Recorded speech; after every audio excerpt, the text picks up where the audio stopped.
Hi all. ఇవాళ episode ఎలా ఉందంటే చూపించి చూపించినట్టు, కనిపించి కనిపించినట్టు ఎంఎస్ నారాయణ డైలాగ్ ఉంది కదా, అలా ఉంది.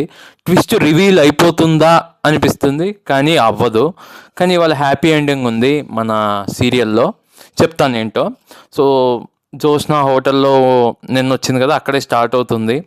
దాని తర్వాత సీరియల్ అనేది వీళ్ళింటికి, కార్తిక్ వాళ్ళ ఇంటికి షిఫ్ట్ అవుతుంది. అక్కడ ట్విస్ట్ రివీల్ అవుతుందా, అదే చిన్నప్పుడు కార్తిక్ని కాపాడింది దీపే అన్న విషయం తెలిసిపోతుందా అనే వరకు తీసుకెళ్ళాడు. కానీ తెలవదు, ఎందుకంటే ఇది తెలుగు సీరియల్ కాబట్టి అంత తొందరగా రివీల్ చేయరు. మినిమం 1000 ఎపిసోడ్లో 3000 ఎపిసోడ్లు అవ్వాలి కాబట్టి అట్లా రివీల్ చేయరు. తర్వాత ఉన్నట్టుంది కాశీ ఇంటికి వెళ్తుంది సీరియల్. వాళ్ళ నాన్న గజని ఉన్నాడు కదా, లేవడమే పిచ్చోళ్ళలాగా ఇలా ఇలా చూస్తుంటాడు. డాక్టర్ కంట్లో 20 రూపాయలు మా ఇక్కడ సంతలో అమ్ముతుంటారు ఒకటి లైట్, అలాంటిది కంట్లో వేస్తుంటే నా కంట్లో ఎందుకు వేస్తున్నావు అని రైట్ ప్రశ్నే అడిగాడు, పిచ్చోడైనా కూడా. సో ఆ డాక్టరు మనసులో అనుకుంటాడు, వీడు ఏదో రాస్తాడు కదా, ఏమన్నా రాస్తే దశరథకి చెప్పాలి అనుకుంటాడు. వీళ్ళని అడుగుతాడు, వీళ్ళు ఏం రాయలేదు అంటాడు. మనం అప్పుడే అర్థం చేసుకోవాలి, వీడేదో రాశాడు ఇలా కనపడకుండా పోయిందని. ఆ కాశీ భార్య కింద ఏదో ట్యాబ్లెట్ పడితే వంగితే ఓ పేపర్ కనిపిస్తుంది. ఆయన మంచి బొమ్మ వేస్తాడు, పిచ్చోడైనా కానీ బొమ్మలు బాగా వేస్తున్నాడు. ఒక ప్రమిద, దానిపై వెలిగే దీపం, అంటే దీప వారసురాలు అని చెప్పడం. బట్ ఎవరు కనుక్కోరు, ఎందుకంటే మళ్ళీ తెలుగు సీరియలే కాబట్టి అలా కనుక్కుంటే సీరియల్ అయిపోతుంది కాబట్టి డైరెక్టర్ భయం, కనుక్కోరు. ఏదేదో ఆలోచిస్తారు, డీ కోడ్ ఎన్ కోడ్ అని ఏవో పెద్ద పెద్ద మాటలు అంటారు కానీ కనుక్కోరు. ఉన్నట్టుండి మళ్ళీ వీళ్ళు హోటల్కి వస్తారు. మళ్ళీ నెక్స్ట్ రోజు అయినట్టు, సీరియల్లో నెక్స్ట్ రోజు అయినట్టు. సో కార్తిక్ బాబు వాళ్ళు హోటల్కి వస్తారు. హోటల్ నిండిపోయి ఉంటుంది, జోష్న వస్తుంది, ఈగలు దులుపుకుంటుంటారులే అని ఇలా. సో మంచి వాళ్ళకి మంచి చేస్తారు అన్నట్టు చూపిద్దాం అనుకున్నాడేమో డైరెక్టరు.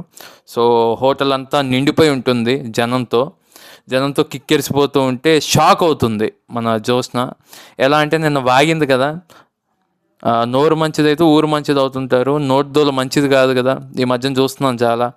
సో అలానే జోష్న నిన్న వాగిన వాగుడికి అది ఎవడో రికార్డ్ చేసి యూట్యూబ్లో వదిలాడు అనమాట. యూట్యూబ్లోనో సోషల్ మీడియాలో వదిలితే మరి ఎందుకో రీజన్ తెలియదు. అది వదిలితే మరి జనం ఎందుకు వచ్చారనేది నాకు క్లూ తెలీదు.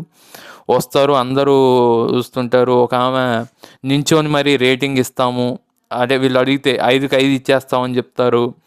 మటన్ బిర్యానీ బాగుంది అంటారు. సో ఇలా అనమాట, ఇలా మాట్లాడుకుంటుంటారు. సో దీంతో మన దీప ఆలోచిస్తుంది, ఈ అమ్మాయి ఇష్టాలు నాకు నచ్చట్లేదు కార్తిక్ బాబు, ఎందుకంటే కార్తిక్ని లైక్ చేస్తుంది కదా జోష్న, నచ్చట్లేదు అని మనసులో అనుకుంటుంది దీప. దాని తర్వాత ఈమె అనుకుంటే, ఈమె దేవత లాంటిది కదా, ఈమె అనుకోగానే జోష్నకి పెళ్లి చూపులు అరేంజ్ చేస్తారు. సో ఆబ్వియస్లీ వాడెవడో కక్కుర్తిపడి వచ్చినట్టున్నాడు. ఈ అమ్మాయి గురించి ఏం తెలియకపోయినా వాడికి పెళ్ళే జీవిత ఆశయమేమో. ఇక ఉన్నట్టుండి జోష్న వాడి మీద ఎక్కేయడం అంటే మీరు అనుకునేది కాదు, తిడుతుంది. తిట్టి, నేను చిన్నప్పటి నుంచి మా బావే భర్త అనుకున్నాను, అయినా నీకు ఓకేనా అని అడుగుతుంది. ఈ మధ్యలో అర్థం కాని విషయం, ఆ ఎక్స్ప్రెషన్ కింగ్ దశరథ్ ఉన్నాడు కదా, ఆయన లేచి జోక్ చేస్తుంది అంటాడు. ఎవడన్నా పెళ్లి చూపుల్లో ఇంకోటి మొగుడని ఆలోచించానని జోక్ చేస్తారా? అంత మెంటల్గా అయిన సీరియల్. ఓకే, ఎనీవే బాగుంది వాళ్ళ ఎపిసోడ్, అక్కడితో ఎండ్ అయిపోతుంది. So bye. చాలామంది చూస్తున్నారు, సబ్స్క్రైబ్ చేసుకోవట్లేదు. సో అందరూ సబ్స్క్రైబ్ చేసుకోండి. For more videos subscribe my channel Harsha talks here. Bye.